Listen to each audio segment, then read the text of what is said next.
Good evening. Welcome to Community and Technology, where we connect the global community with news, information, resources that we hope will help improve your life. I'm Stu Reed. I'm here with my co-host, Dave Burstein. Hey, Dave. Hello. And tonight we have a very special guest, Mark Weinstein. Mark is the founder and chief evangelist, I should say, of MeWe, a new mainstream social network with millions of members worldwide, data privacy, no ads, and no newsfeed manipulation. Mark is world renowned as a leading privacy advocate and one of the visionary inventors of social networking. Mark has an MBA from the Anderson School of Management at UCLA. Mark, welcome to Community and Technology. Thank you very much. Thank you, Stu and Dave. Great to be here. Absolutely, it's our pleasure. So, tell us a little bit about MeWe. What is that all about, Mark? Well, let's just start with Mark Zuckerberg declaring about a decade ago in an interview where he stated that privacy is a social norm of the past. And then let's go back a little bit further, a decade earlier, when in the late 90s, I was one of the there's a whole group of people in the late 90s that were inventing this new medium called social networking, social media. And I built a PC Magazine Top 100 company in that era as one of the early founders of social networking. And social networking was never about destroying and stealing our privacy and our data. Social networking was invented so that we could connect with our friends and family and like-minded interests around the world using this great technology called the web. By the way, the inventor of the World Wide Web, Sir Tim Berners-Lee, is one of MeWe's advisors. So MeWe is born. We ran a beta project, and in 2016, we launched MeWe at South by Southwest and won a nice award there. And we kept on engineering. And now here it is, 2021. We've got nearly 20 million registered users. We've doubled in growth every year over the last 4 years. It's all organic. There's no big influencers promoting MeWe. There's no big money buying users. We're translated into 20 languages. We have all the features people love in social networking and none of the BS. No ads. We've got a privacy bill of rights for our members. We have a poison pill in our privacy policy, so we can't willy-nilly change it. We do have strict terms. We encourage civil discourse. We don't politicize our platform with the opinions of our executives. That's another BS, kind of like a Facebook way of doing things. We just ask people not to incite violence, not to post hate, not to dox, not to bully, to follow our rules, and we moderate fairly. Interesting. Now, how do you moderate? I know that's a big concern. A lot of the platforms are using AI because of their scale. Apparently, it's not just doesn't work logistically for human monitoring. How does MeWe do that? Well, MeWe does it. Let's call it. I'll just say the right way. We have a trust and safety team. We have strict terms. The list is right in front of you. Open up our terms. And we encourage civil discourse. And also, remember, a good social network like MeWe, 99% of the site activity is lifestyle. It's, foodies and musicians and sports people and families and friends, privately collecting. We have over 500,000 open groups, so you can find your biking group for Central Park or whatever you're looking for. On every post, on every member profile, on every group, on every page, a member can click a tab called Block and Report. If they click Block and Report, that goes right to our Trust and Safety team. And then our Trust and Safety team investigates to see if someone's actually breaking our terms. It's very straightforward. We also partner with companies to keep people out at the door. Companies like SIF Science, companies like IWF. So because they're known bad actors. And so the idea is to stop them from registering. You want to stop people from getting in. And then once they're in, imagine this, we've got, 20 million registered users. So we've got 20 million moderators reporting to our trust and safety team. And we're right up to date. Moderation, listen, social media is messy because, it allows for conversations. And the last thing you want to do is to be spying on everybody's conversation. That is a complete invasion of privacy. So MeWe does it the right way. And one more thing, Stu, I think is really important. You can't amplify anything on MeWe. Nobody can. No advertiser, no marketer, no politician, nobody can pay, no MeWe member. Nobody can pay to boost something into your newsfeed on MeWe. So there's no amplification. So we solve most of the problem right up front by the structural design of our business model. We don't have advertisers, we don't take advertising, no marketers. So what we like to say is MeWe members are customers to serve and delight, not data to target and sell. Wow. So, Dave. Yeah. We had Cory Doctorow on a few weeks ago. I assume you met him somewhere over the years? I have not met Mr. Doctorow, but certainly I am aware of him. The reason we brought him on is he wrote a major piece on how interoperability could make an enormous difference if it were practical for people to switch from Facebook to MeWe. What would that take, and what effect would that have? He's exactly right. And that old expression, and therein lies the rub, because the last thing that Facebook wants is interoperability, or, for our listeners, we can just call it data portability, so that you can, just have your data, your posts, your pictures, everything about you that's on one social network be easily portable to any other place you want it to go, to another social network. In other words, move all your Facebook content over to MeWe. Now, when Google Plus closed, we actually built a tool. We built an importing tool, and Google Plus members used it very successfully. We built an importer so you could download your G Plus content and upload it to MeWe, and we would sort it for you. Now, with Facebook, it's a different story.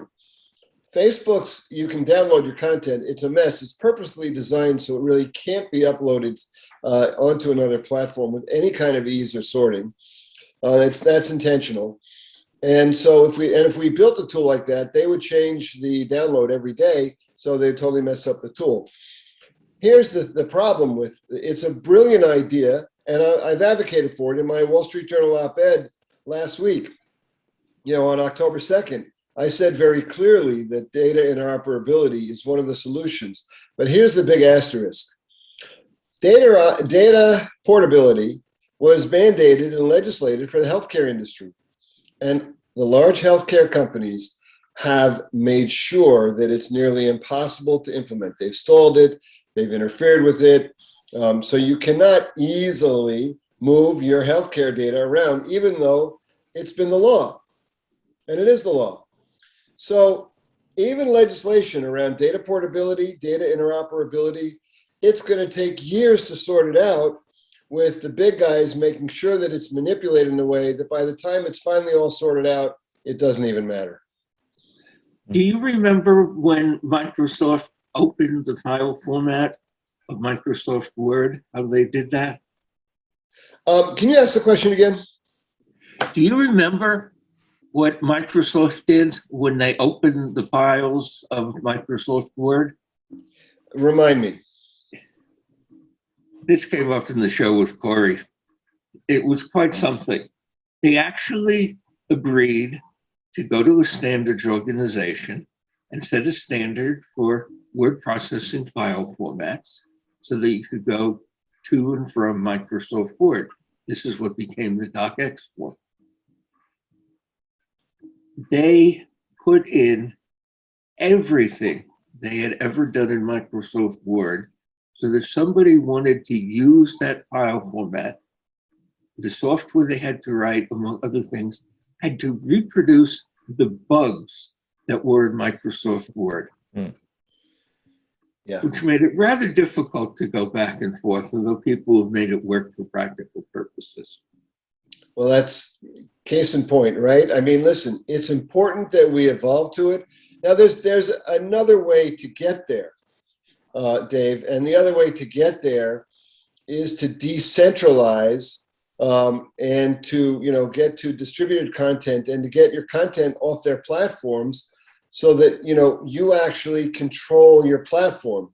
Now, Frank McCourt's group, Project Liberty, is working on that. As is Twitter founder Jack Dorsey with his Blue Sky project, as is Sir Tim Berners-Lee, the inventor of the World Wide Web, with his Solid project and Inrupt. So there are three major initiatives to decentralize and to disaggregate your content and really to get it off of Facebook, to get it off, their servers. I think that's got a higher probability of being successful, but that will still take a good handful of years to implement, but that's coming. Now, if you were, say, as Stu and I sometimes are, addressing everybody in the Internet Society, which doesn't really have that many active members, but it's a visible way, and it's a symbol, and wanted to do something about it, what would you tell the people they should do to make change on this? One of the things is that they should join your group. I know you're going to say that, but talk a little bit more about what it would take to change things. Well, and I have a TED Talk about this too. Our listeners can just find my TED Talk, The Rise of Surveillance Capitalism, Mark Weinstein, and also my op-ed. I mean, there are clearly things that we have to do. Now, one of the things that's really important is we must protect Section 230 that, even allows startups to, create social media platforms and not be liable for the content that's posted. Now, here's what's really critical. And people really want to start thinking about this, including legislators, because while they want to make Facebook liable for the content on their platform, that's easy for Facebook to manage. They already spy on everybody. They'll just use their algorithms in a more overt way and censor everything. But imagine if all social networks, even startups, had to monitor every word in every private communication, never mind public communication, between two people. It's an utter and total violation of the principles of democracy, of our Constitution, and of the right of free speech. So, we've got to protect Section 230, but we've also got to regulate Facebook in a different way, because Facebook, guys, controls the news media. Now, this is really important, and not enough people are talking about it. Why are not enough people talking about this? Because Facebook controls the news media. And, you don't want to bite the hand that feeds you. What is it? 60% of Americans get their news on Facebook. Facebook is actually can claim to has members, half of the world's population. So, and Facebook has Facebook News. They pay news producers, news organizations worldwide to produce and publish on their platform. This means they also control your revenues, because if they don't like what you write, they don't circulate it. You can't claim circulation. You can't sell ads. You don't make money. So we've got to regulate Facebook now as a media company in a different way, so that they can't preemptively, reach out and create a backlash against factual news that's, not in their interest. We've got a real problem here. Well, Facebook is very, very big. It's even bigger in India than in the United States at this point. Oh yeah, Facebook has more power than any country in the world. When you look at the aggregate membership and their ability to influence the purchase decisions, the opinions, the emotions, et cetera, of their members, half the world's population they can influence, and they're not done. Instagram for kids, there's a big furor, so they temporarily, quote, paused it, but they already have Facebook Messenger for kids targeting 6 to 12-year-olds. So Facebook is insatiable, has no ethics, and we've really got to look at how do we allow the world and social media to evolve. Now, MeWe is here. MeWe is one company. DuckDuckGo is a search engine that privatizes you and doesn't create a data packet about you. That's another company. Brave is a good, browser. What we've got to do is get the word out, because remember, people still can't see the creep. You can't see the creep spying on you when you're embedded in your computer or your phone. You can't see that creep, that's looking over your shoulder at everything you do and knows more about you than you know about yourself, and then the CIA does. And that's Yael Eisenstadt who said that, and she's a former CIA operative who worked for Facebook and then quit. And that's what she said. Facebook knows more about you than the CIA does. I should hope so. That's incredible. I mean, the CIA isn't worth $1 billion on the stock market. They probably do have 40,000 people watching you, which is Facebook's latest number, but they're on government salaries. They're not being paid millions of dollars a year and Facebook gets some really competent engineers to run their systems. Competent engineers by the thousands. They also have data analysts, psychologists, psychiatrists. They know how to manipulate your thoughts, your emotions, your opinions, your purchase decisions. We know they're working on technology where they can anticipate your thoughts before you do. We know there was a Guardian reporter who researched it and said, how much do you have on me, Facebook? And they responded, we have 60,000 pages just on you. This is all true, guys. It's so kind of mind-blowing. And then you look at the whistleblower and what she revealed, which, if you're following Facebook, you already know, but it's still like that, the elite don't have to follow the same rules. The Ayatollahs can, incite violence, etc. It's just ghastly what's permitted. But listen, the free market, I'm a capitalist. Let the free market work. Make sure Section 230 is there. Facebook has too much control. When they can spend $1 billion paying content producers to produce content for their platform, well, what are they going to do if that content producer produces content for another platform that competes with them? They're not going to be happy. They'll limit the reach. They'll cut the pay. So, Facebook is truly a monopoly, and in great capitalism, we must protect the system by making sure that monopolies are not allowed to thrive, because that actually destroys capitalism. So I just want to ask Mark Day while he's on this subject. Clearly, Facebook is a thriving monopoly, not just in this country but globally. So how do we slow it down? How do we impact it? How do we stop this juggernaut? Well, it is a U.S. based company, and as I outlined in my my Wall Street Journal op-ed, that we've got to look at antitrust in a different way. We've got to make sure the independence of content creators and news producers is protected from their wrath and retribution. We've got to look at their stranglehold and their massive control of data. We've got to upend that. We've got to create different rules and regulations around data and how it can be used. There's got to be different support for startups. Remember, the FTC filed their updated, docket in the courts in their case, to break up Facebook in August.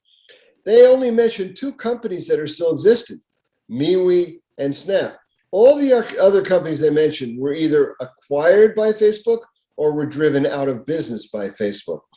So, there's plenty of data. So we've got to support content portability, like we said. We've got to have subsidies, tax breaks, protection and extension of Section 230, and yes, they're big in the world, but people are ready for a change.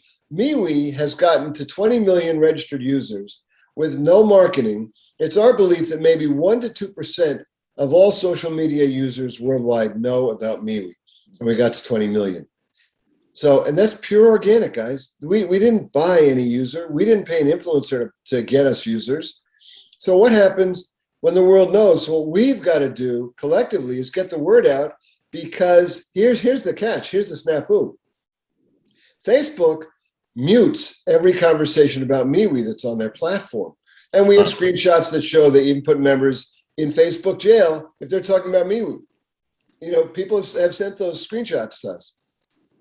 So it's been hard for us to get the word out in a really big way on zero budget when Facebook, which is just what they do, plays dirty and tries to undermine any conversation at all. Why, there have even been rumors that Facebook bought MeWe, or that Mark Zuckerberg's wife bought MeWe. I mean, it's incredible, the games that they play to undermine spreading the word about MeWe. So we've just got to preempt that and get a level playing field. Sure, they've got half the world today, but guys, you've seen how capitalism works. The biggest companies of 50 years ago, most of them are out of business. They become myopic. They lose touch with their customer. So MeWe is customer centric. Facebook is customer centric too. It's just that Facebook is a marketing and advertising company masquerading as a social network. So they're customer centric with their marketers, advertisers, and politicians. MeWe is customer centric with our users. Completely different. How are you doing outside the United States? What kind of response are you getting? Thank you, Dave, for that question. We're translated into 20 languages, and half of our traffic is outside the US. So the way MeWe breaks down in a sort of a global big picture is 50% North America, 26% Asia, 25% Europe. Very straightforward. And a little bit down under. Australia also gets a point or two. How much of that is China? Oh, very little in China. We're translated into Mandarin and Cantonese amongst our 20 languages, but there's no effort on our part. The reason we're translated into Mandarin is for all our Mandarin friends that are not in China. So it's tiny. We had a big movement in Hong Kong, last year, especially in the beginning of this year. We trended #1 in Hong Kong 3 months in a row because, MeWe is, a free speech platform, so to speak, where, the Chinese government can't tell us what to censor. Well, what is your financial model for MeWe, Mark? You say you don't do any advertising, or how do you guys sustain the business? Thank you, Stu. So, MeWe is a freemium business model, very straightforward. So we really turn the whole business model of Facebook, the whole model of Facebook upside down. As I said, MeWe, our users are our customers to serve and delight. At Facebook, the advertisers and marketers are their customers. Users are the product they sell to them. So we have a freemium model. So MeWe is free forever. And we have a premium membership that you can pay $5 a month for. And about 4%, 3 to 4% of our members opt into MeWe Premium. They get a few extra features. They get unlimited access to our custom emoji store. Now, for example, 2,800 emojis are free, but we also have some fun custom emojis. They're very popular in different markets. You get live voice and live video. You get 100 gigs of storage instead of 8. You get journals for your stories, which is a really cool feature. MeWe has a great journals feature, so your stories don't have to disappear.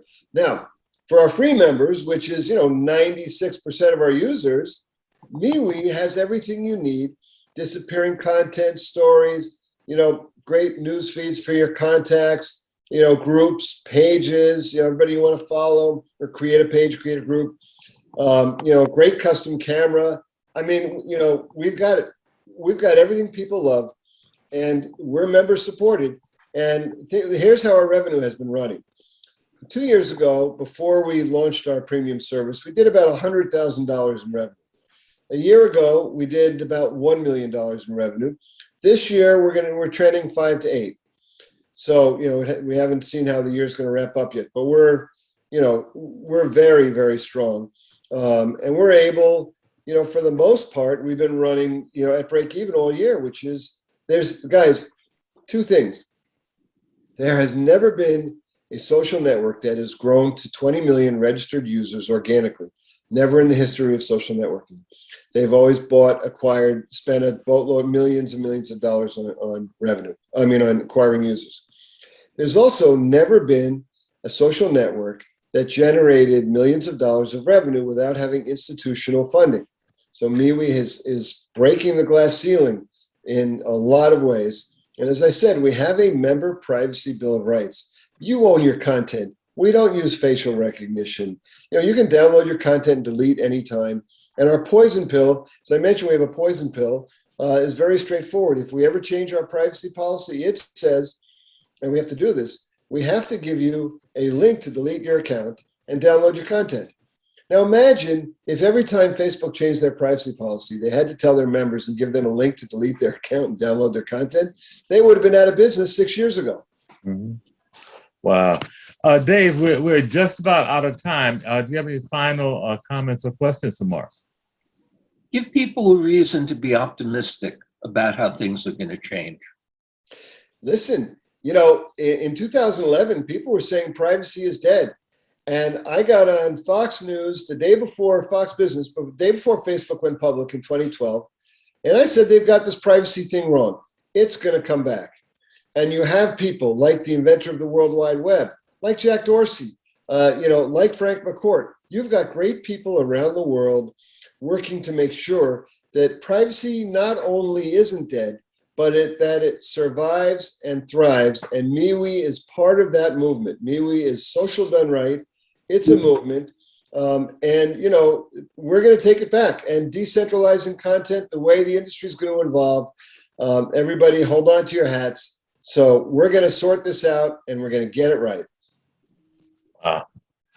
Well, thank you so much. We have been talking with Mark Weinstein, who's the founder and chief evangelist, excuse me, Mark, I keep stumbling over that word, of MeWe, a very exciting sounding new mainstream social network with millions of members worldwide that does not surveil or sell data. Mark, I wish you best of luck with your platform and hope that you can come back and spend some more time with us on WHCR. Be happy to. Thank you, Stu and Dave. Let's MeWe. Okay. Thank you. This has been WHCR 90.3 FM, the voice of Harlem. You've been listening to Community and Technology with Stu Reed and Dave Burstein. Special guest, Mark Weinstein. Tune in next week, same time, Wednesdays at 5. Thanks for tuning in. Good night.